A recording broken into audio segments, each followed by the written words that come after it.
No campeonato este fim de semana, os três grandes sofreram, uns mais que outros, mas ganharam. Já na Europa, uma semana difícil para as equipas portuguesas, com 2 empates, uma derrota e, ao momento em que estamos a gravar, que o Braga ainda está a jogar, parece-me que se vai tornar em 2 derrotas. Ou seja, uma semana nada boa na Europa. Bem-vindos ao episódio 44 do Triângulo Ofensivo. Eu sou o vosso moderador e representante benfiquista André Duarte. Comigo tenho o nosso portista residente Ricardo Martins. Como estás, Ricardo? Boa noite a todos. Gostava de começar com boas notícias que o Braga fez o 3-2, mas sofreu 4-2 logo de seguida. Portanto, está tudo na mesma. Muito bem. E como está o nosso sportingista da casa, Igor Mota. Uma boa noite a todos. E antes de mais, Igor, deixa-me dar os parabéns à Sociedade Esportiva do Palmeiras por a grande segunda mão da meia-final que fez contra o LDU Quito, que lhe deu o apuramento agora para a final da Libertadores. Uma grande virada. Queres comentar isso antes de irmos aos nossos assuntos da ordem do dia? Sendo bem rápido, o que eu disse para todos que me conhecem, eu acho que não era mais do que obrigação. O 3-0 foi vergonhoso e ser eliminado por uma equipe tão ruim quanto a LDU seria mais vergonhoso ainda. Então, apesar de ter sido uma vitória expressiva, e sim, nunca alguém tinha feito isso na Libertadores, numa meia de final, então é algo que sim, tem que levar em consideração, mas eu acho que os jogadores e a própria comissão sabe que eles não fizeram mais do que todos esperavam, na verdade. E que sim, seria vexame não passar dessa equipe fraquíssima. Mas é mais uma final e vamos torcer para que consigamos sair com o troféu, uma final que vai ser difícil, contra o maior rival dos últimos anos e que vença o melhor. Muito bem. Confiante para os próximos 2 meses, com o final do Brasileirão e a final da Libertadores? Sim, agora eu acho que eu estou um pouco mais confiante, até porque uma vitória dessa traz um pouco mais de energia aos jogadores e um pouco mais de confiança. Apesar de, como eu falei, ser uma equipe fraca, uma derrota iria abalar muito, e a classificação do jeito que foi, isso dá uma energia nova, dá um ímpeto a mais à equipe. O Palmeiras agora depende só de si no Brasileirão, contando que o Flamengo empatou. Hoje o Palmeiras já tem um jogo, na verdade, que é amanhã aqui para Portugal, que começa meia-noite e 30. Então tem um jogo em casa em que pode abrir 3 pontos, e a partir disso depende só de si, porque o Flamengo, mesmo que empate em número de pontos, o Palmeiras é o líder por ter mais vitórias. Então, a partir desse momento, a partir de agora, deste podcast, o Palmeiras só depende de si para levar 2 troféus para casa, basicamente. Mas no futebol, ninguém sabe como que vai ser daqui 25 dias, porque a final é dia 29 de novembro, e todos sabem que uma final mal jogada, uma final que possa sair derrotado, pode sim afetar a outra competição. Então vamos crer que essa final dará tudo certo e continuamos com essa boa campanha no Brasileirão também. Muito bem. Boa sorte da nossa parte, Igor. Mas vamos passar ao teu clube português, que é o Sporting. Já no primeiro rescaldo que temos aqui da semana, Sporting 2, Alverca 0. O Sporting venceu de forma até relativamente segura, dominando toda a partida, mas ainda sofreu para marcar o primeiro golo. Igor, apesar do domínio, o golo só apareceu aos 68 minutos por Fotis e Ioannidis. O que é que faltou para o Sporting concretizar mais cedo? Eu acho que faltou mais intensidade mesmo. Eu acho que o Sporting nem foi tão ofensivo na primeira parte desse jogo. Eu acho que se tivesse alguém para ser com a vitória, não teria como não ser o Sporting. Acho que todos concordam com isso. Mas eu acho que o Sporting também não foi tão ofensivo quanto foi na segunda parte. E lógico, também conseguiu aproveitar melhor as oportunidades que teve. E voltamos àquele assunto de que a equipe realmente vai sofrer nesses jogos com defesas muito bem postadas para conseguir encontrar esse primeiro gol. Porque depois que acontece esse primeiro gol, o jogo muda, a dinâmica muda. Mas foi mais uma boa partida do Geni Catamo. Realmente voltou muito bem a equipe titular. E isso é bom para o esporte, principalmente agora reta final, vamos dizer, de ano, já visando esse último semestre que vai começar com o Sporting tendo chance de classificação na Champions e ainda lutando pelo título do Campeonato Português. Então acho que é uma boa volta de alguns jogadores, o próprio Diomandé novamente muito seguro. Então acho que apesar de ter demorado a sair o gol, acho que o Sporting foi muito bem, soube controlar a partida, em nenhum momento sofreu. E chegou um momento em que o Alverca não conseguiu segurar mais e o Ioannidis conseguiu abrir a porteira. Uma pergunta que eu tenho aqui, Igor, relativamente às individualidades do jogo. Pedro Gonçalves, Pote, afinal ele está em boa ou em má forma? Que eu ouço que ele está em má forma, mas continua a marcar e a assistir todos os jogos e se calhar até agora é o jogador, se calhar o jogador-chave da Primeira Liga, deve ser dos que está lá mais para cima nas estatísticas. O que é que tu dizes sobre isso? Sim, eu particularmente em prol do time do Sporting, ele é muito importante. Eu acho que o campeonato hoje, sem o Pote, seria muito difícil, com certeza. Eu tenho só aquelas críticas que eu já fiz há uns podcasts atrás, que em relação a jogo grande, ele normalmente costuma perder oportunidades que não podem ser perdidas. Mas em relação às individualidades em si, sem dúvida ele é o jogador que mais chama responsabilidade e que vem tendo um poder de decisão muito grande. Se só acompanhar os últimos 10 jogos, 5 jogos, ele tem participação, se não em todos os gols, em mais da metade, e isso mostra que é um jogador muito decisivo. Muito bem. Vamos passar para a polémica, se calhar. Ricardo, aqui logo a primeira de muitas polémicas neste fim de semana, mas se calhar a mais esquecida. O que é que tu achaste do lance com o Diomandé? Era para vermelho ou não era para vermelho? Qual lance que o Diamante? Confesso que estou por fora. Estás Houve por um lance fora. polémico? Houve um lance polémico, sim, com o Diomandé, que ele Dá, cortou... dá para ver que o benfiquista quer achar coisa onde não tem. Não é coisa onde não tem. Isto falou-se... Eu estou só a perguntar, estou no meu papel de moderador ainda nem pus o meu chapéu de benfiquista hoje. Eu estou apenas a perguntar. Houve ali um lance em que o Diomandé, à entrada da área, derruba o jogador do Alverca, que se dirigia para a baliza sem oposição. E, na revisão da arbitragem do Pedro Henriques, ele disse que era vermelho direto, que ficou por mostrar e que o VAR devia ter chamado para mostrar. Estou só a perguntar, não estás a par do lance então, Ricardo? Vais passar? Estás a falar deste lance aqui à entrada da área em que derruba pelas costas o jogador do Alverca. Exatamente, esse mesmo. Estou aqui a rever o lance e realmente parece falta aqui. Não É. passou-me o lance despercebido, mas de facto parece haver aqui uma carga nas costas do jogador do Alverca. O que é que achas, Igor?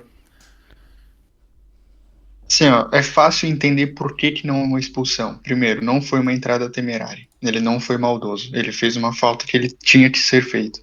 Segundo, nas próprias regras da FIFA está escrito que o árbitro tem que evitar punir o jogador de duas maneiras. Que é o quê? Tu dar uma falta ou tu dar um penal para a equipe adversária e tu ainda punir o jogador com cartão vermelho. Tu vai chegar a essa situação quando o cartão vermelho for indiscutível e se for uma falta dentro da área ou se for um lance de contra-ataque. Não foi uma falta temerária, não foi um lance forte, na minha opinião, e ele sim merecia o cartão amarelo, ponto final. Eu acho que não passa disso. Mas é uma clara oportunidade de gol. Exagerada também. Mas parece-me exagerado o vermelho, sim. Porque não tem a bola dominada. Sim, o vermelho é muito exagerado, muito exagerado. Ele tinha o guarda-redes vermelho, mas era penal. Quem que disse que ele faria o gol não? Mesmo que ele está de frente com o guarda-redes, ele pode errar. Se não tivesse um guarda-redes, talvez o vermelho seria o correto, porque sim, ele teria, eu acho que 100% de chance de fazer o gol. Agora, é uma incógnita. Não tem como o árbitro falar que não, era um lance de gol claro e vou dar o vermelho. Não tem isso, não existe isso. Eu acho que se ele tivesse a bola controlada, na cara do guarda-redes tem que dar vermelho para mim. Agora, mas a bola vinha aos pulos, estava a receber um passe no momento em que sofre a falta, não parece que seja vermelho, mas era penalti para ser anulado. Pois, muito bem, então saímos aqui já com a opinião do triângulo ofensivo a pender que o Sporting foi beneficiado neste jogo. Só para deixar registado Bem, mas provocações... Assim como as outras duas equipes também foram. Sim. Não. Já lá vamos O Porto chegar. foi beneficiado? Já lá vamos Como é chegar. que o Porto foi Então, vamos ter beneficiado? calma, pessoal. Isto é um jogo de cada vez. Ui, não foi? Nós temos uns novos jogos para Não, fazer, pessoal. nunca na vida.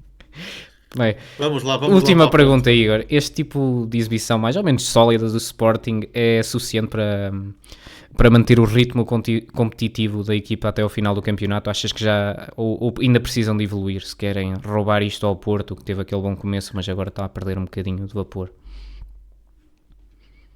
Sim, eu acho que essas exibições são um pouco abaixo até, apesar de em nenhum momento sofrer. Eu acho que eles precisam ser muito mais efetivos nas oportunidades que o Sporting vem tendo. Eu acho que esse é o maior problema hoje do Sporting. Eles criam muitas oportunidades, mas eles não conseguem concluir elas com gols. E isso vai ser decidido nos clássicos, como eu já falei, e clássico é jogo que não tem tantas oportunidades, e a oportunidade que tu tem que guardar. Então acho que se o Sport aumentar o nível de conversão, de chance em gols, eu acho que o Sport sim tem muita chance de conseguir ir até o final por essa briga ao título, apesar de ser difícil. O próprio clássico contra o Porto é um clássico que agora vai ser fora de casa, mas eu acho que sim, vai conseguir ter para chegar no fim, até porque contra essas equipes menores eu acho que o Sporting está fazendo até um jogo inteligente, que não é um jogo de muita intensidade, e está conseguindo vencer com uma certa tranquilidade até. Então a equipe até consegue pensar em campo e consegue sair com os 3 pontos embaixo do braço. Muito bem, então passamos para o jogo seguinte. Se calhar este ainda vai trazer mais provocações. A vitória de Guimarães 0, Benfica 3. O Benfica venceu de forma convincente em Guimarães. Primeira parte desinspirada, mas segunda parte muito forte. Uma boa metade do jogo do Benfica, na minha opinião. Mais uma entrada pouco intensa, que é o que nós temos experienciado nos jogos do Benfica. Sudakov muito escondido, até acabou por ser substituído ao intervalo. Prestiani estava desinspirado também. Ambos não estavam a convencer e por isso saíram logo ao intervalo. Mas na segunda parte, mesmo antes da expulsão, e já vamos lá falar disso, mesmo antes da expulsão, eu acho que entramos com outro ritmo. Foi o primeiro jogo em que uma entrada do Leandro Barreiro mexeu para melhor, acho. O Sheldrup também finalmente mostrou algum serviço. Também não posso dizer mal todos os podcasts do Sheldrup. Acho que foi o que se esperava contra um 3-0 contra este Vitória, que está bastante fragilizado, o Vitória, esta época. Está muito fraquinho. Eu acho que foi o que se esperava do Benfica fazer e devia tê-lo feito nas duas partes, não só numa delas e não só a jogar contra 10, mas sim a jogar contra 11 também. Ricardo, vamos passar logo ao assunto.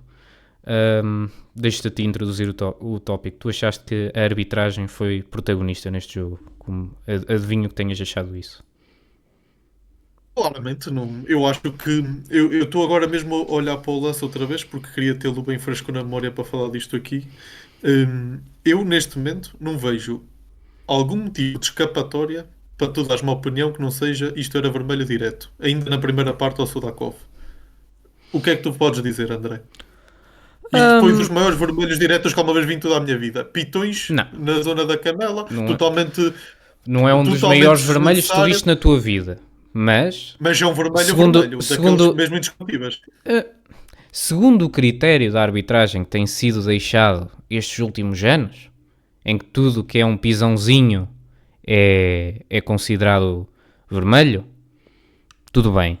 Mas era vermelho segundo Sim. Eu vi vermelhos a acontecer já esta época por pisões no pé. Sim, eu concordo.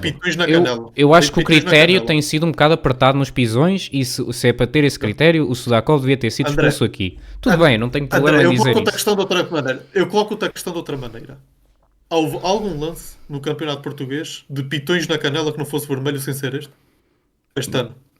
Não vi os jogos todos do Campeonato Português. Provavelmente já houve algo. Mas, existe algum motivo para o VAR ver este lance e decidir não intervir, a não ser deliberadamente ajudar o Benfica? Existe algum motivo que possa justificar? Eu sei que já começou, a choradeira já começaram os velhos truques, Ricardo. Existe mas algum motivo sendo honesto, possa alguém está sentado no seu sofá a ver este lance e diga Se isto assim, fosse não, não, há não, 10 ou eu não vou 15, se chamar isto fosse o há 10 árbitro ou porque 15 isto anos atrás não era não é considerado vermelho.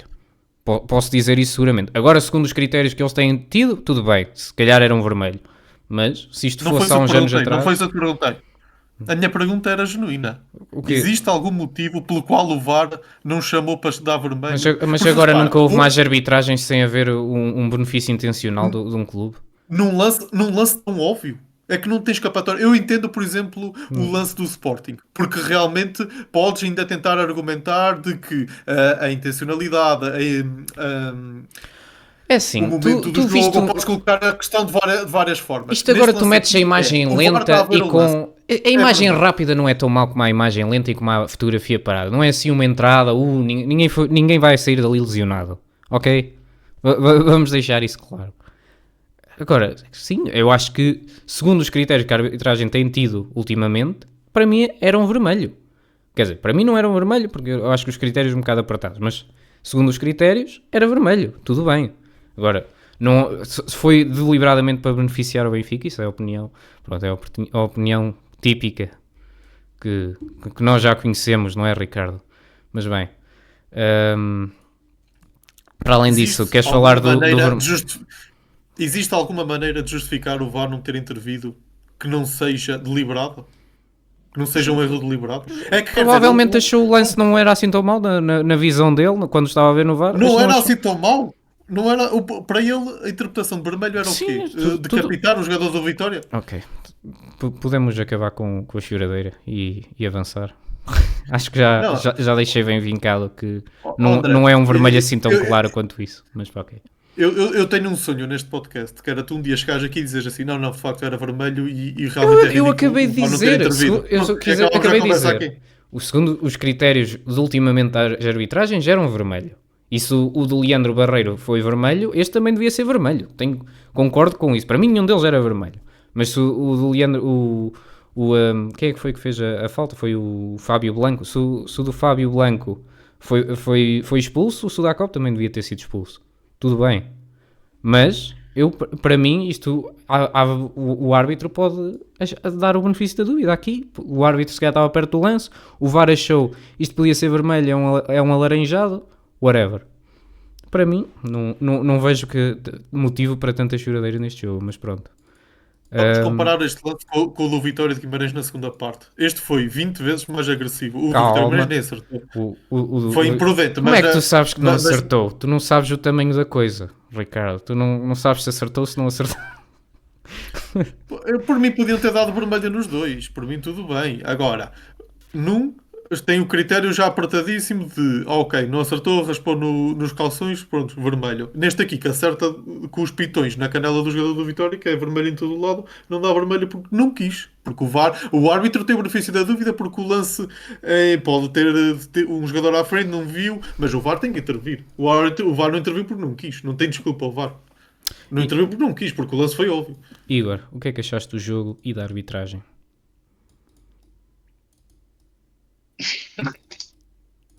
É, primeiramente, os dois teriam que ter sido expulsos. Isso eu concordo. Eu acho que até o lance do Benfica foi mais intenso do que o próprio lance do Vitória, porque se tu for olhar o lance do Vitória, em nenhum momento ele finca o pé em definitivo no jogador adversário. E já no lance do Benfica tem um pisão muito claro, mesmo que não tenha sido no tornozelo. Talvez essa é a justificativa que o árbitro de vídeo tenha tido para não chamar, mas eu ainda acho muito injusto, tendo em consideração a todos os outros vermelhos que já foram dados na liga. Mas, deixando esses dois lances à parte, que na minha opinião o árbitro errou em não expulsar o Sudakov, e não que ele errou depois em expulsar o jogador do Vitória, mas eu acho que ele não manteve o critério, mas enfim, falando do jogo em particular, o primeiro tempo eu acho muito ruim do Benfica, das duas equipes, muito abaixo, na verdade, muito fraco o jogo, e na segunda parte, sim, o Benfica já veio melhor mesmo antes da expulsão, já tinha tido ali algumas oportunidades, e conseguiu aproveitar muito bem a superioridade numérica em campo, e conseguiu abrir um placar extenso, e conseguiu a vitória de uma maneira até fácil, pode-se dizer. Muito bem. O que é que achas da evolução da equipa do Benfica? nestes últimos jogos. Assim, Desde que o Mourinho entrou. sim, é que sim, vamos por parte. Eu acho que o Luque Bacchio, na minha opinião, foi a melhor contratação do Benfica para essa parte, para essa temporada, Não no se caso. portou bem ontem, Acho que é um mas jogador ok. que.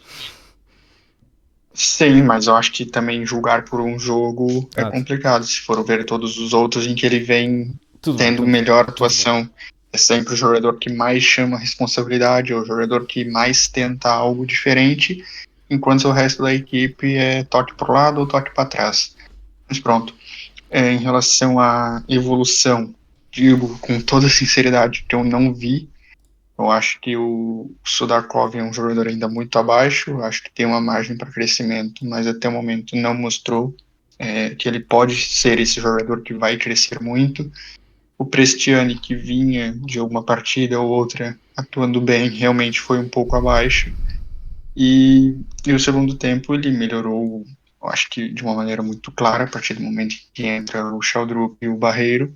Eu acho que a equipe do Benfica foi muito mais ofensiva, eu acho que até muito mais sem medo em relação à equipe do Vitória. Eu acho que o Benfica viu que não precisava ter tanto medo de uma equipe tão fragilizada e tão fraca tecnicamente que é o Vitória.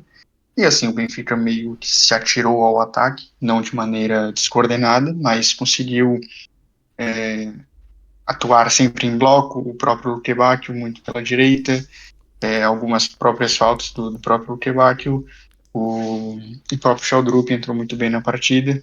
Então acho que as substituições deram um gás, mas em questão de margem de evolução, realmente eu não consigo enxergar ainda nessa equipe. Tendo a concordar contigo, Igor. Mas vamos passar para o próximo jogo, que já estamos em 20 minutos de podcast e ainda temos muita coisa a falar. Futebol Clube do Porto 2, Braga 1. O Futebol Clube do Porto venceu com sofrimento um Braga que não deixou barato os 3 pontos. Bem, Ricardo, ainda não comentaste uma exibição, só comentaste arbitragens, porque é meu pedido, admitidamente. Como é que viste este duelo intenso entre Porto e Braga? Foi um bom jogo do Porto, péssimo até. O Braga foi de longe a equipa que melhor jogou contra o Porto até o momento. Estiveram muito bem, conseguiram dominar o jogo na maioria do tempo, jogaram muito melhor do que aquilo que o Benfica fez, ou qualquer outro adversário com que o Porto jogou, ou o Sporting. O Porto muito fraco, muito ruim. Chegou a um ponto na segunda parte em que a equipa quebrou tanto que o Fariola jogou para o empate. Quando mete o Pablo Rosário e tira um extremo, estava claramente a reforçar o meio campo. No fundo fez o que tinha que ser feito, porque se não tivesse feito o Porto, aí sim iria sofrer o golo 2-1 inevitavelmente. E num contra-ataque ou numa bola longa do Gabri Veiga conseguiu até fazer o 2-1 e teve a sorte do jogo do seu lado. Foi um resultado injusto para o Braga, há que dizer. O Porto, o resultado justo teria sido 1-1 pelas oportunidades que ambas equipas tiveram. O Braga teve muita bola, mas também teve algumas dificuldades a chegar à baliza do Porto. No conto geral, acho que um golo para cada equipa era o justo. Exibição muito apagada dos jogadores do Porto, principalmente do meio-campo, que se nota claramente que está a perder gás com o passar do tempo. Acho que esta pausa das seleções vai-lhes fazer bem, de certa forma. Pronto, depois é um bocado na sequência do que se tem dito, do que tenho dito já nas últimas 2 semanas, 3 semanas, em que já toda a gente percebeu como é que o Porto joga e que o Porto, que o Farioli continua a insistir na mesma tecla e acho que o Porto vai continuar a pagar caro por isso e a equipa tem que se pôr fino, tem que se pôr finos, porque Mas, senão daqui a nada estamos a perder pontos e o Sporting e o Benfica estão aí à perna. mas ele até fez algumas mudanças que tu tens vindo a pedir no 11. O Rodrigo Mora entrou de titular, o William Gomes substituiu o Borja Sainz, que também parecia estar um pouco em baixo de forma, mas não parece ter surtido efeito. Como é que avaliaste essas mudanças? Não jogaram bem, tanto um como o outro. O Rodrigo Moura até que vai fazer um golo, meio às três tabelas, mas não jogaram nada bem. E a verdade é que o Borja Sanches foi muito mais oportuno no lance do 2-1 do que aquilo que o William Gomes conseguiu fazer, ou o próprio Rodrigo Moura. Hum, eu acho que o Porto precisa de consistência, precisa de uma forma nova de jogar, precisa de parar de ter tanta paciência atrás, parar de ser tão lento atrás, a circulação a tentar atrair. Ninguém vai atrair, ninguém minimamente capaz que joga contra o Porto vai se sentir atraído em pressionar os centrais, porque sabem que isso é o que o Porto quer. Já toda a gente percebeu que os laterais não se vão projetar, que o Alan Varela vai tentar pedir a bola no meio e a bola nunca vai entrar, porque já toda a gente sabe o que vai acontecer, já toda a gente vai minimamente treinada para, nesse momento de pressão, não deixar a bola entrar no Alan Varela. Chega a ser já um bocado cansativo ver os jogos do Porto, porque já todos sabem o que vai acontecer, já todos sabem que do outro lado as equipas vão estar preparadas para evitar que isso aconteça e a equipa fica sem ideias. E quando tens um ponta de lança tão trapalhão como o Samu, que continua a pedir que jogue de costas, quando ele continuar a não conseguir jogar de costas, porque também não é essas as características dele, a equipa acaba por ficar bloqueada e os talentos como o Rodrigo Moura acabam por não conseguir aparecer porque também não tem espaço para jogar e ter a bola no pé, porque das poucas vezes que lhe chegou a bola ao pé, nota-se que a qualquer momento ia sair alguma coisa de diferente dali. Como não há espaço também, não conseguiu remar contra a maré e falta-lhe consistência no sentido de ser titular mais vezes para conseguir ganhar a confiança. Mas enfim, acho que o Farioli vai acabar por acordar, mas temo que só o vá fazer depois do Porto perder mais pontos. Uhum.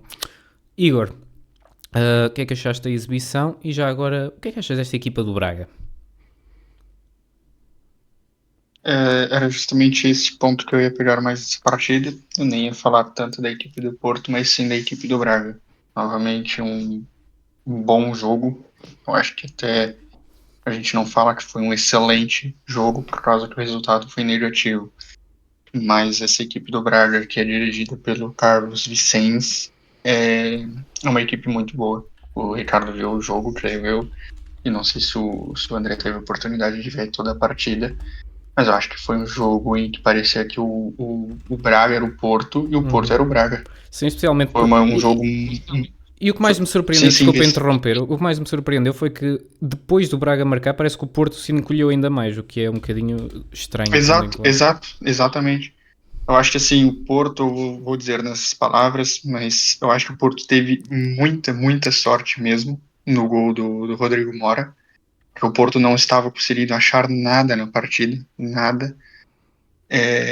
E o Braga estava muito inteiro no jogo, o Braga, muitas oportunidades. Eu acho que o Braga foi aquela equipe que teve muitas oportunidades e não conseguiu converter em gols. E no fim, contra as equipes grandes, Sporting, Benfica, Porto, é isso que vai acontecer. Essas equipes precisam de uma, duas oportunidades para marcar um ou dois gols. E foi esse o pecado do Braga. Mas queria mesmo exaltar assim, a grande partida do Braga. Eu acho que realmente foi o Braga a equipe toda a temporada que fez o Porto mais suar mesmo. Eu acho que o Porto se sentiu acuado em mais de 50% da partida. Acho que pro Braga sai um gosto assim de uma derrota muito mais amarga do que qualquer outra derrota. Eu acho que é como se tivesse perdido 6 pontos, não é como se tivesse perdido 3. E se fosse para alguém sair vencedor, na minha opinião, tinha que ser o Braga. Mas é isso, futebol não é merecimento, futebol é quem faz gol, quem faz bola na rede. E o Porto soube aproveitar muito melhor as oportunidades. Até no segundo gol, não sei a opinião de vocês, mas na minha opinião foi uma falha tremenda do defensor, que ele deixa o Borja Sainz se adiantar, lógico, muita inteligência também do Borja Sainz em ver o defensor correndo descosta, mas assim, eu acho que é uma falha muito grande para se ter num clássico, e são essas pequenas coisas que fazem o Braga ainda estar distante do Porto. Mas, de novo, ressalto que essa equipe do Carlos é uma equipe muito boa, já vinha fazendo alguns jogos muito bons, principalmente contra equipes grandes, e novamente pegou o Porto, que é a melhor equipe portuguesa na temporada, e mostrou que o Braga tem calibre ali para trocar com o Porto. Muito bem. Vou fazer aqui uma decisão executiva, estou aqui a olhar para os nossos tópicos do podcast e vou cortar da nossa discussão o Tottenham contra o Chelsea para falarmos de um tópico que é bastante mais interessante.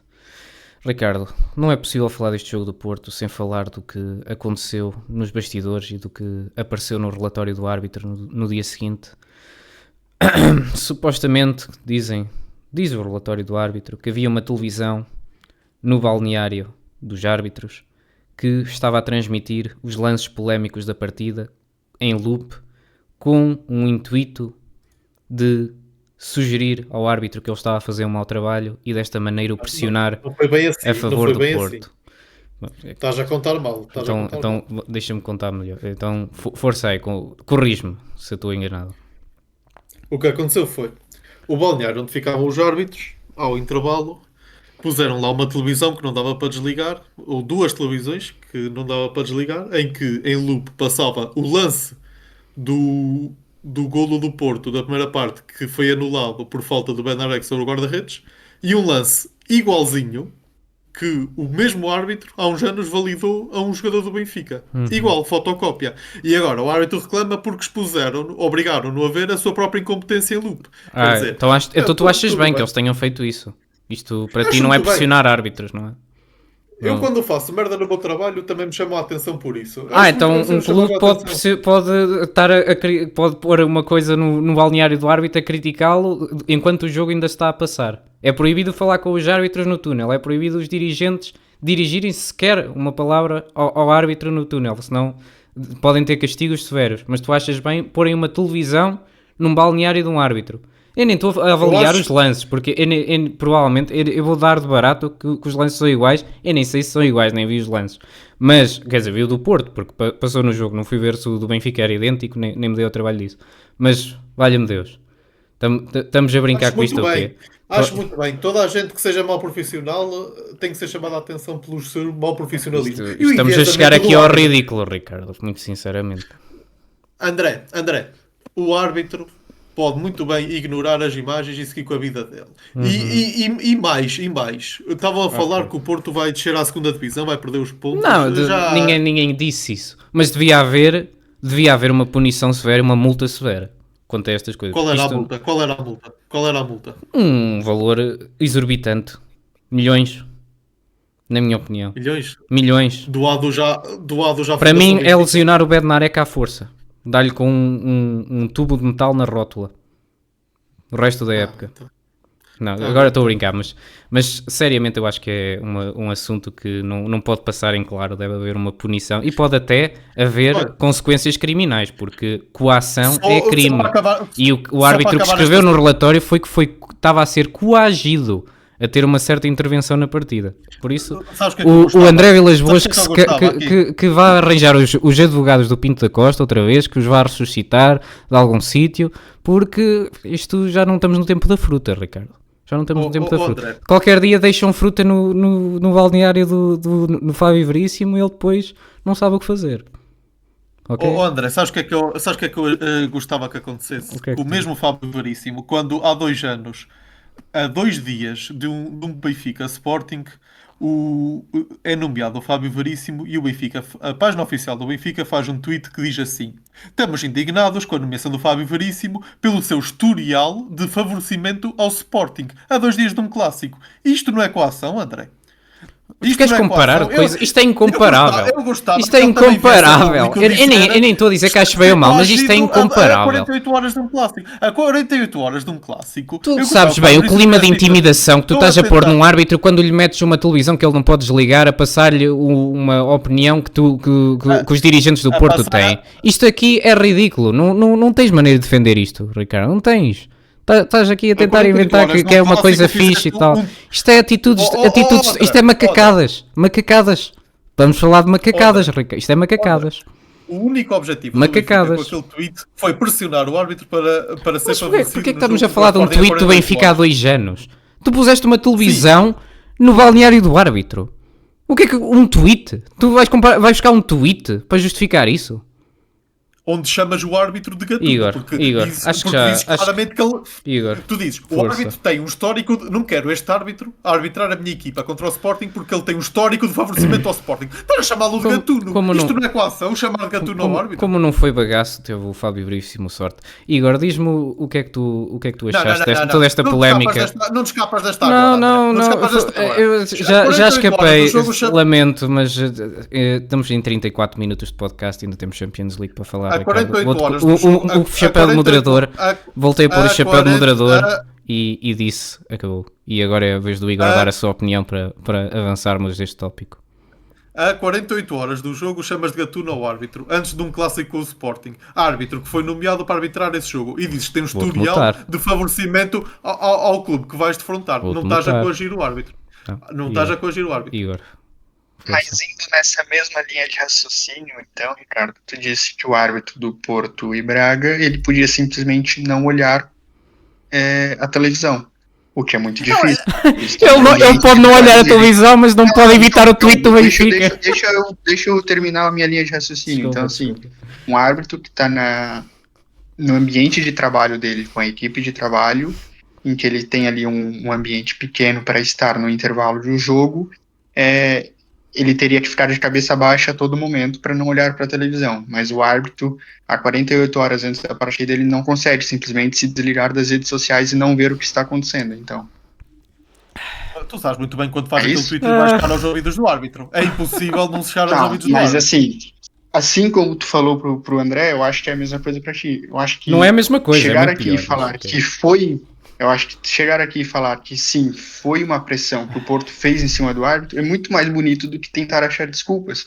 Eu acho que é por esses e outros Eu motivos acho que muito Porto, bem. Acho muito Sporting, bem. Benfica, eu acho que é e por até esses digo e outros mais, motivos até que digo Porto, mais. Sport e Benfica chegam numa Liga Europa, chegam numa Champions League, E- tem dificuldade para jogar. Por quê? Porque não tem os árbitros a favor. Porque chega na Não, Liga não. Portuguesa, os Isso árbitros é para o apitam a favor, Benfica. daí Isso- conseguem não, ganhar não. partidas. E Aí isso é chega para o na Benfica, Liga isso é para o Europa, não Benfica. consegue vencer uma equipe da Holanda que não consegue não. nem fazer gols. Ele está a Não tinha tocar na nenhum gol ferida na agora. Liga Ele está a Europa. tocar na ferida Não. agora. Eu tenho títulos europeus, o André não. Não O André tenho- não. não tenho Porque o títulos André- europeus. Não, mas Olha, eu acho que eu tô falando até do próprio Sporting, que também já foi ajudado por arbitragem. Eu acho que E não essa foi ajuda bom. de arbitragem é só prejudicial à própria equipe. Por quê? Porque tu se molda de um jeito que tu acha que tu é bom, sendo que tu não é, porque tu foi ajudado pela arbitragem, e chega numa Liga Europa, chega Como é que o numa Porto Champions foi League, ajudado? pega equipes fracas. Não, o Porto teve assim uma intervenção no árbitro, teve uma pressão em cima do árbitro. Não tem como tu falar que não, Mas Ricardo. o Isso foi Porto foi óbvio, isso tá na ajudado. O cara pra Porto foi... todos. Disseste que o Porto foi Teve ajudado. uma coação O Porto com o foi ajudado. árbitro. Sim, teve uma coação em cima do árbitro para Não, apitar mas o Porto foi ajudado lances. dentro do campo. Disseste que o Porto foi ajudado Teve, e depois com o árbitro teve sim estrangeiro. uma coação em cima do árbitro, e não só nessa partida, como em outras, o Porto já foi sim muito ajudado pela arbitragem. E tu sabe disso. Quando é que foi ajudado contra o Então, Braga? Foi ajudado contra o Braga? Eu tô falando que nessa partida ele foi coagido e em outras oportunidades ele já foi sim muito ajudado pelas arbitragens. Uma Quando? coisa é tu Quando? coagir. Nesse jogo ele foi coagido. Vamos Em falar da outras Supertaça de oportunidades, o Porto 94. Foi muito ajudado pela arbitragem. Enfim. Quando? Pronto, falando Nem vamos- sobre nem- o jogo nem específico, eu já deixe disse, eu acho que conversa o aí Braga agora. que merecia sair vencedor dessa O Porto nunca partida. foi Pra mim, beneficiado por jogou melhor, arbitragens. mas não conseguiu aproveitar as oportunidades. O Porto foi mais eficiente e acho que sim, esse lance é um lance ridículo. Pressionar a arbitragem para ganhar uma partida de uma equipe que é inferior tecnicamente só mostra o nível de futebol que se tem. Exato. E Qual o nível foi do o jogo- qual foi presidente. o jogo do O Porto? nível do Qual foi presidente. o jogo do, qual foi o jogo do Porto este ano, esta época, em que ganhou porque o árbitro ajudou? Diga-me, diga-me. Um jogo. Vamos avançar, Diga-me, Ricardo. diga-me, Já chega. diga-me, Temos de falar de diga-me, Champions League. Diga-me um jogo do Porto este Tem- ano. Foi tem que só muito- ganhou por causa do árbitro. Diga-me. Não tem muitos momentos do jogo, e tu sabe disso, não precisa aqui ficar citando, mas em que o árbitro marca faltas pro Porto e para outra equipe lances iguais ele não marca. Isso já é uma Qual? ajuda, mesmo que Qual? mínima, Ricardo. Eu Eu só posso qual? puxar em qualquer outra partida da Liga Portuguesa. Qualquer outra eu te mostro vários. E se quiser, no próximo episódio eu venho com um dossiê de 20 minutos pra te mostrar. Só falar que tu quer, que eu venho. Bem, É evidente que o Porto já foi beneficiado, tal como o Benfica também já foi muito beneficiado, tal como o Sporting também já foi muito beneficiado. Exatamente. E tipicamente exatamente os isso três que eu tô grandes dizendo. são mais beneficiados pela pressão que a massa adepta maior que eles têm causa nos árbitros, e isso é Exato. normal. Mas o que não é normal é pôr uma televisão no camarote de um árbitro. Isto é uma coisa que não cabe a ninguém. Isto é coisa. É macacadas, Ricardo. Tens que admitir que é macacadas. É Fernando Madureirismos. Isto não cabe na cabeça de ninguém, Ricardo. Mas bem, vamos passar à frente. Vamos falar de Liga dos Campeões. O que é que eu tenho aqui? Liga dos Campeões. Se calhar falamos primeiro do Sporting. Já vamos em quantos minutos de podcast? Vamos em 40 minutos de podcast. Temos aqui de falar da Liga dos Campeões em 20 minutos, mais a Liga Europa. Boa sorte, pessoal. Começando, Juventus 1, Sporting 1. Sporting adiantou-se cedo, mas a Juventus reagiu e o jogo terminou empatado. Igor, qual foi a tua impressão geral deste encontro? A impressão é que o Sporting ele vinha bem na partida até o momento em que ele sofre o gol. Depois ele ainda tem até uma oportunidade ou outra, mas eu acho que depois diminuiu muito o volume de jogo. Recuou muito depois que faz o gol. E isso, obviamente, tu chama a equipe que está em casa para cima. Eu acho que foi esse o maior erro do Sporting. Vinha fazendo uma boa partida. Eu acho que teve uma oportunidade muito clara, que foi a oportunidade do gol. Então acho que foi muito eficaz na proposta em que ele teve na partida. E a Juventus era obviamente que ia vir para cima. O próprio Vlahovic, eu acho que teve 3, 4 oportunidades de fazer gols. E temos que agradecer que o Rui Silva estava até que num bom dia. Não é sempre que ele está nesse bom dia. Mas para a proposta de jogo que foi, eu acho que foi um resultado bom, mas eu acho que por ter saído à frente do placar, o Sporting poderia aproveitar muito mais as oportunidades e os espaços que a Juventus deixou. Não conseguiu aproveitar e a Juventus foi muito persistente até conseguir fazer o gol de empate. Muito bem. Para ti foi um resultado justo, dirias? Eu acho que eu vou dizer que é um resultado justo pela proposta que o Sporting teve, que eu acho que foi muito claro que o Sporting veio para fazer esse gol cedo, que na minha opinião o Sporting começou jogando muito melhor do que a E foi um bom gol, foi um Juventus. gol bonito, pode-se dizer. E sim, e eu acho que pela proposta que foi apresentada, eu acho que era isso que o Sporting queria. Eu só não acho que eles conseguiram aproveitar os lances de contra-ataque, que isso também eu acho que vinha dentro dessa proposta, de fazer um gol cedo e aproveitar as outras oportunidades. Mas falando em oportunidades de gol, eu acho que é claro para todos que a Juventus teve muita mais oportunidades, e se fosse para alguém sair vencedor, teria que ser a Juventus. Mas eu acho que o empate fica de bom tamanho. O Ioannidis tem ganho cada vez mais espaço e jogado bem a titular até. O Rui Borges, ao contrário de outros treinadores, parece que está a ganhar opções ao passar do tempo. O que é que tu achas? Sim, eu acho que ele é um jogador que ele consegue ter mais controle. Eu acho que ele é mais forte fisicamente do que o próprio Suárez. Então acho que ele é esse jogador que consegue prender ali 2 marcadores com ele, pelo menos, porque eles sabem que é complicado tu deixar esse tipo de jogador dominar e girar.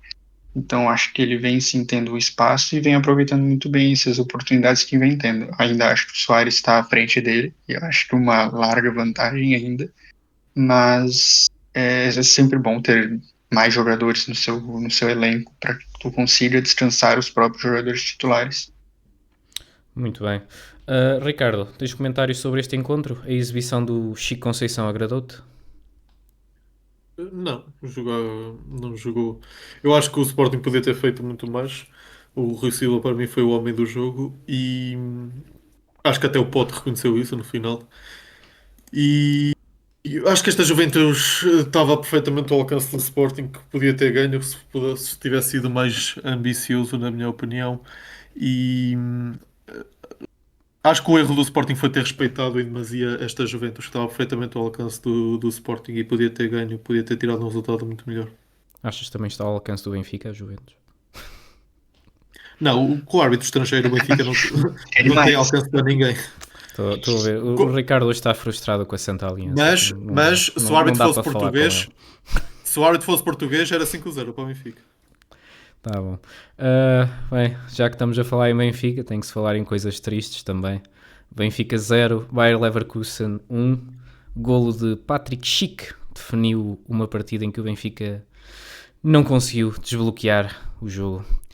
Bem, minha análise. Para não repetir as coisas que já tenho dito há vários episódios sobre a escassez de opções no nosso plantel, que mais uma vez comprovou ser o nosso maior problema neste jogo, eu vou deixar aqui algumas palavras positivas sobre o encontro.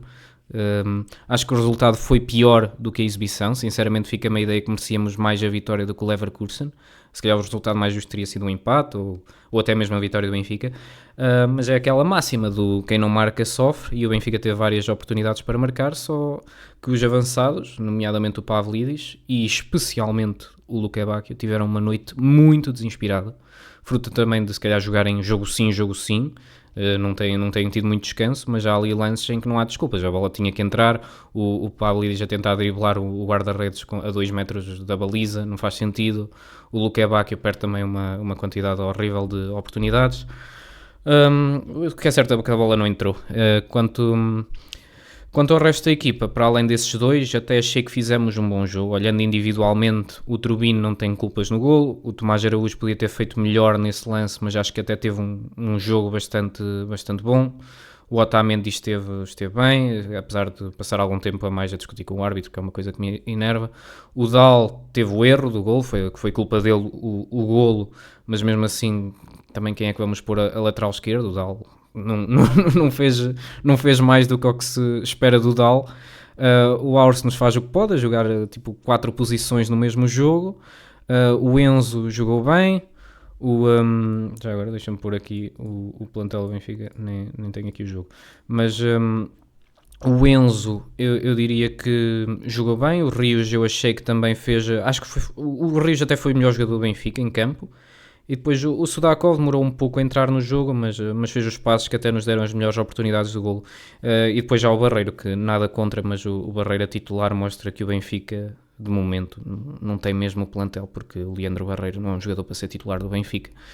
Pode ser um elemento de plantel, mas como titular não acho que o Barreiro seja seja a melhor opção para jogador do Benfica. Igor, diz-me tu, quando o Benfica está a precisar de marcar e o avançado que nós compramos por 30 milhões no verão, o Ivanovic, não entra em jogo, e o defesa esquerdo, que compramos também, está no banco, mas vai o Arsenal para defesa esquerdo, o que é que isto significa?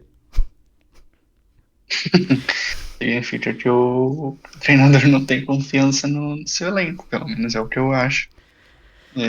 Concordo com toda a análise que tu fez. Acho que foi um jogo muito, muito bom do Benfica, não analisando pelo resultado. Eu acho que foi muito injusto mesmo o resultado.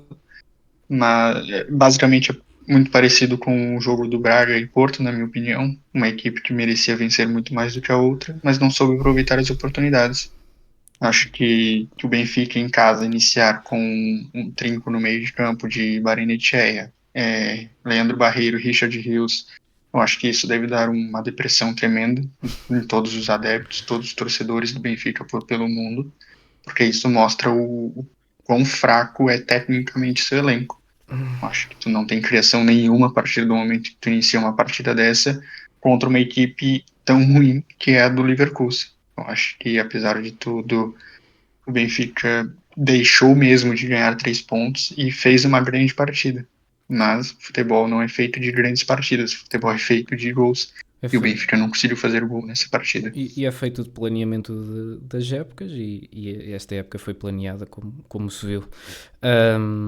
Bem, Ricardo, tens comentários achincalhantes para deixar? Mais do mesmo do Benfica na Champions. Espero que continue assim. Mas não achaste que a exibição foi melhorzinha, nada? Não tens comentários a fazer? Só... Foi, mas eu já esperava que o Benfica fosse superior a este Leverkusen. Muitas baixas, equipa também muito instável no campeonato, mas sim, acho que o Benfica não tem aura nas competições europeias, não tem nem aura. nunca vai ter. Ok. Não Nas tem. competições... No ano passado fomos a melhor equipa portuguesa na Champions. No primeiro ano do Schmidt também. O problema do Benfica é que é esquizofrénico na Champions. Aquilo ou é bastante bom ou é horrível. Mas pronto, este é um dos anos horríveis. Mas também o Benfica não é sempre horrível na Champions. Também não podes dizer isso. Últimos 6 jogos do Benfica na Champions, 6 derrotas. Sim, últimos 6 jogos. Estamos a falar do que... O ano passado foi mau. Os 2 desses jogos foram contra o Barcelona. Sim, e contra Carabacos. Sim, tudo bem. Este ano está a correr mal. Mas o Benfica não é cronicamente mau na Champions. Tem épocas bastante más. Quando é que foi a última título europeu mesmo?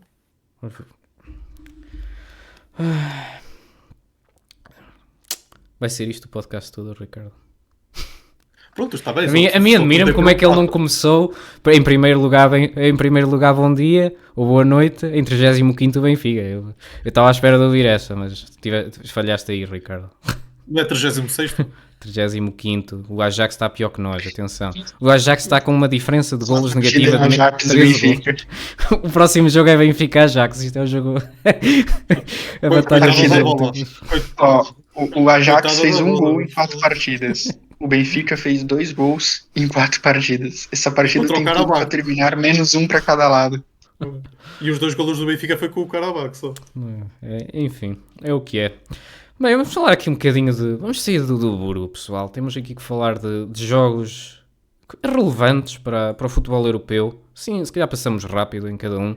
Primeiro, Liverpool-Real Madrid. Liverpool... Ricardo, o Liverpool de quem tanto se falava-se mal, encontrou-se com o Real Madrid, de quem tanto se falava bem, e parece que o Real ficou a ver jogar. Tens comentários sobre esta partida? Tem vitória justíssima do Liverpool. Acho que foi um bocado isso que disseste. O Liverpool encontrou-se consigo mesmo e mereceu totalmente a vitória. Acho que o Courtois evitou que a vitória se avolumasse e falta-lhe uma certa humildade a este Real Madrid. Acho, pelo menos foi o que me pareceu. A equipa tem qualidade do Real Madrid, mas... cheira-me àquele PSG do Mbappé. Eu acho que o Mbappé está em todas...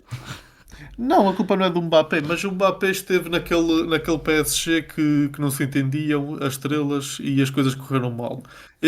No ano passado, as coisas ao Real Madrid não correram bem. E este ano, parece que nos jogos grandes de Champions, como este jogo com o Liverpool, as coisas não falta alguma coisa, falta-lhes entrosamento, falta-lhes jogo coletivo, na minha opinião. Esta é a minha opinião do que se passou mal deste jogo com o Real Madrid.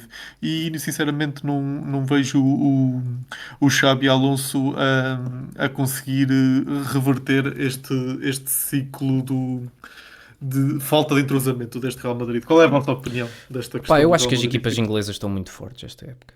Eu acho o Liverpool está a ser tão forte. O Liverpool está a ser tão forte. Lá está. Não está forte domesticamente, mas depois vai à Champions e dá cabo do Real Madrid. O Arsenal está em segundo, o Liverpool está em quarto, o City está em sexto, o Newcastle está em oitavo, o Tottenham, quem é o Tottenham? Está em décimo. E o Chelsea está em 12º. Estão todos no top 15, neste momento, no top 16. Mas tu repara numa coisa, André, tu vês este Real Madrid a ganhar a Champions? Tu perdeste contra o Nottingham, estava quase em último, Ricardo. A Liga Inglesa está a destruir todas as outras ligas. Tu vês o Real Madrid a ganhar a Champions este ano? Tu vês-o ao nível de um Bayern ou de um PSG? Não. Mas o Liverpool não era suposto ganhar com esta facilidade ao Real Madrid. Não concordas, Igor? Sim, concordo. Eu acho que o próprio Xabi Alonso foi muito mal nessa partida. Fede Valverde, a lateral direito, vem fazendo essa posição de jogos, mas tu ter um Arnold que tu contratou justamente para essa posição e tu não usar ele, basicamente jogar fora. O Yudsen continua tendo uma mal temporada e assim, já chegamos quase na metade, já está quase a um mês da metade da temporada. E o Xabi Alonso vai continuar com qual desculpa? Que ele está testando jogadores? Ele não consegue fazer Kylian Mbappé, Vinícius Júnior e Bellingham jogar, coisa que o Ancelotti colocava aquele palitinho na boca e fazia o time jogar facilmente. Então assim, também temos que começar a olhar pro tal do treinador que se diz ser tão grande. Eu acho que o Xabi Alonso tem muito que se provar, vem fazendo muitas escolhas erradas, na minha opinião. Não acho que mudaria completamente o jogo ter o Arnold à direita e o Fede Valverde no meio. Não acho que ia mudar muita coisa, porque realmente foi um volume de jogo muito, muito grande do Liverpool. Mas eu acho que tem culpa no cartório, sim, essa derrota o Xabi Alonso. Muito bem, não podemos fazer mais comentários, temos de passar ao PSG 1, Bayern Munique 2. Uma vitória merecidíssima do Bayern, não achaste, Ricardo? Acho que nisso podemos concordar, se não em mais nada. Sim, acho que sim. E foi, pronto, já acabou por ser um golpe duro para o Luís Dias, aquela expulsão que foi claramente não intencional. bem mostrado a vermelho, mas foi claramente a intenção do Luís Dias era jogar a bola. Mas eu acho que se não tivesse sido esse infortúnio do Luís Dias na segunda parte, o Bayern ia acabar por avolumar o resultado e seria algo catastrófico para o PSG. Pelo menos foi a impressão que me deu Sim. de ver a primeira parte, de que o resultado tinha fortes tendências de se avolumar na segunda parte. Sim, eu acho que até na primeira se calhar tinha surgido o 3-0, se não fosse a expulsão. Achei que o Bayern foi claramente superior, mesmo a jogar com 10, defendeu sempre bem. Acho que aqui não houve argumentos para o PSG ganhar este jogo. Não sei o que é que tu achaste, Igor. O PSG não sei se esteve abaixo, também esteve a jogar contra uma excelente equipa do Bayern, e também tem muitas lesões. Não sei quanto isso pesa. O que é que tu achaste do jogo? Eu acho que se tu for olhar o elenco, os 11, eu acho que todos diriam que a vitória é do PSG. Mas é nesse momento sim que eu falo que a camisa pesa, na minha opinião. O Bayern fez um jogo gigante, mesmo tendo o Upamecano, que ninguém mais quis na equipe, tá, Stanisic, Vlahovic, o Lainer. Então, mesmo com esses jogadores em que foram dispensados por algumas outras equipes, o Bayern chegou em Paris e mostrou quem é que é o terror da Europa. O Bayern já vem tendo anos muito bons, não está conseguindo finalizar a temporada muito bem, principalmente na Champions, mas eu acho que o Bayern é isso. O Bayern é uma equipe muito forte, é uma equipe muito ofensiva, uma equipe que a todo momento busca o gol. E concordo com o Ricardo que foi uma expulsão justa do Luís Dias, mas não foi um lance maldoso. Acho que foi. Na câmera lenta, eu acho que foi mais feio o lance do que em lance normal. Tal como o Com Sudako. um vídeo correr é lance normal. Até porque realmente o pé do jogador tranca, mas em nenhum momento ele dá com as travas nem nada. Realmente porque o pé do jogador ficou para trás e ele deu um carrinho. E o jogador se coloca nessas situações a partir do momento que tu dá um carrinho. Mas enfim, eu acho que se o Luiz Dias não fosse expulso, o Bayern poderia ter feito uma vitória muito mais larga e acenderia um sinal de alerta no PSG, porque o PSG, na minha opinião, era a equipe titular. Eu acho que talvez o único ali no meio, que é o Emery, o Zaire Emery, não seja tão titular fixo mesmo dessa equipe, mas eu acho que o restante são os jogadores titulares. E o João Gomes também, o João Neves, quer dizer, também estava no banco. Mas enfim, o PSG eu acho que pode sim acender um sinal de alerta e ver que tem algumas coisas ainda que pode se melhorar. Tendo a concordar. Último jogo para rever era aqui o Manchester City Dortmund. Não há muita coisa a dizer, foi cilindragem do Manchester City sobre o Dortmund. Queres deixar algum comentário, Ricardo? Eu confesso que não vi o jogo, não posso falar muito, confesso que não vi o jogo. Não sei se o Igor viu. Eu vi pedaços, eu achei que o Phil Foden fez a sua primeira boa exibição que eu tenha visto há já algum tempo, e tirando isso depois o Haaland, que é aquela máquina. Mas quanto ao Dortmund, opa, acho que é uma equipa que as equipas da Bundesliga abaixo do Bayern acho que não têm muitos argumentos quando vão contra equipas daquelas mesmo fortes da Champions League. Não contra o Benfica, obviamente, mas contra equipas de outro patamar, acho que eles ainda não têm argumentos. O que é que tu achaste, Igor? Só para finalizarmos aqui antes do jogo do Porto. Sim, eu acho que foi uma partida muito boa do City, mas ainda eu tive a oportunidade de ver o jogo. Eu acho que o Dortmund também pecou muito nas suas finalizações, poderia ter dificultado o jogo em certos momentos, não conseguiu fazer o gol e o City sempre conseguiu ser muito eficaz nas oportunidades que teve e fez esse placar alargado, mas eu acho que até um 4-3, um 5-3 aí caberia facilmente nessa partida, porque a defesa do City, na minha opinião, continua sendo terrível. Uhum. Muito bem, para finalizar, para ninguém se ficar a rir, Ricardo, o Trek 1, Futebol Clube do Porto 1, eu nem tive tempo para escrever notas sobre este jogo, acabou de acabar, como dizem. Então, diz-nos tu o que é que se passou. É o que acontece quando entras no jogo a pensar que está a ganho, não é? Pensamos, o Farelo pensou que ia ser fácil, pensou que estava a ganho. Pronto, não quero mais bater no ceguinho, mas é a mesma questão do jogo com o Braga, Um bocado de copy-paste, não é? construção lenta atrás. num esquema de. Não foi o Alan Varela, mas foi o Pablo Rosário, que já toda a gente sabia o que ia sair dali. O Zaidu, também não quero mais bater no ceguinho, que já andou a falar disto há 5 anos. Nem vale a pena dizer nada, não é? Desastroso. Não percebo como é que um jogador que faz tudo mal consegue jogar a este nível, mas pronto. Quanto mais já vai fazer 5 anos que chegou e não há maneira de sair de se pôr na alheta, mas pronto. Foi um bom jogo do Borja Sanches, mais ou menos também. Também não quero elogiar em demasia porque acho que também que não merece. O Denis Gule, as passas também conseguiu jogar de costas para a baliza e conseguiu fazer com que o Porto chegasse um bocado à frente. Mas olho para este Utrecht e é uma equipa de pouca qualidade. Ele tinha, o Trek é o Benfica da Liga Europa, que eles antes deste jogo não Sim, tinham sim. ponto nenhum. Sim, mas o Porto entrou com 2, 3 titulares e não faz sentido, não fez sentido, porque a equipa já vinha a jogar mal, num esquema cansado, um esquema que já toda a gente está anunciado e tinha tudo para correr mal, correu mal. Podia ter-se desenrascado aqui um golo no final que quase surgiu, acabou por não acontecer, mas também o Porto não carregou assim nada por aí além e acabou no fundo por ser um resultado justo face ao que foi o desenrolar do jogo. O Porto, não tenho dúvidas que ia acabar por ganhar caso tivesse entrado na máxima força, mas acho que se este resultado, que foi ridículo, se serviu para o Fariol acordar para a vida, pronto, olha, nem tão mal. Mas eu duvido que o jogo em Famalicão no fim de semana não vá dar merda também. Muito bem, e com essas sábias palavras passamos para o jogo das apostas. Ricardo, Santa Clara Sporting, qual é a tua aposta? Vou meter 2-1 para o Sporting, trincão. 2-1 para o Sporting Trincão. A minha aposta é 0-3 pote. Igor? 3-1, Luís Soares. 1-3 Luís Soares. Benfica Casa Pia, Ricardo?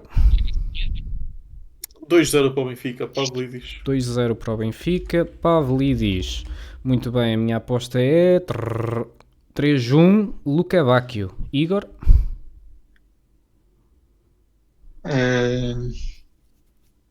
3-1, 3-1 Luque Bacchio também. Luca Bacchio. Estamos na mesma linha. Ricardo, Famalicão Futebol Clube do Porto. Pessimista, mas vamos lá. Vitória do Porto, não é?